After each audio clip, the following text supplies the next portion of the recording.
Chaque être humain change, qu'il soit un père, une mère, un frère ou une sœur, un enfant ou un ami, une épouse ou un mari. Leur amour aussi change. Mais l'amour de Dieu ne changera jamais.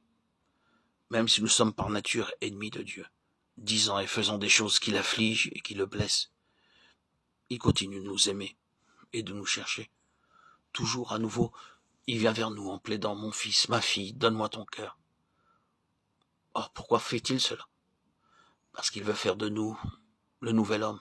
Dans 1 Corinthiens 15, 45, nous lisons « Le premier homme, Adam, devint une âme vivante. Le dernier Adam est devenu un esprit vivifiant. » Adam était seulement un homme terrestre et naturel. Mais le Seigneur Jésus-Christ est l'homme spirituel. Il est né du Saint-Esprit. Il a été rempli de l'Esprit et conduit par l'Esprit. Tout ce qu'il a déclaré ou fait l'a été entièrement par l'Esprit. Chaque parole qu'il a prononcée était pleine de puissance.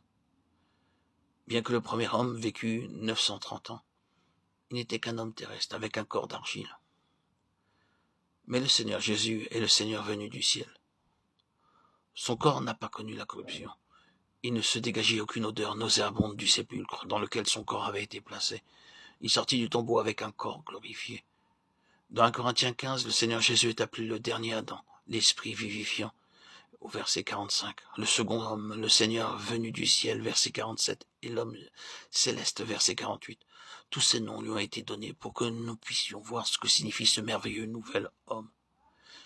Imaginons un jeune homme se tenant à côté de son père. Vous remarquerez une ressemblance entre eux deux. Alors imaginez son grand-père et ainsi de suite jusqu'à Adam, ensemble côte à côte. Chacun d'eux ressemblera à son père, soit par son visage, sa tête, ses mains, son nez ou quelques traits particuliers. Nous avons tous quelque chose en commun avec le premier homme, Adam. Nous sommes tous des gens terrestres et portons l'image d'Adam, l'homme terrestre. Dieu dit à Adam, tu es poussière, tu retourneras dans la poussière. Genèse 3, 19. C'est ainsi qu'un jour, nous deviendrons tous de la poussière. Nos corps ne peuvent pas demeurer pour toujours. L'homme et tout ce qu'il possède retourneront un jour à la poussière. Cependant, le Seigneur Jésus-Christ devint un esprit vivifiant qui donne la vie. Il est la tête de la nouvelle race, de la race céleste, et il nous a introduits dans cette réalité. C'est pourquoi l'apôtre Paul déclare « Et de même que nous avons porté l'image du terrestre, nous porterons aussi l'image du céleste. » 1 Corinthiens 15, 49. Oh, quel mystère! Nous serons tous semblables à lui. Même les anges seront étonnés quand ils verront son image glorieuse en nous. Voici, je vous dis un mystère. Nous ne mourrons pas tous, mais tous nous serons changés en un instant, à un clin d'œil. À la dernière trompette, la trompette sonnera et les morts ressusciteront incorruptibles et nous serons changés. 1 Corinthiens 15, 51, 52.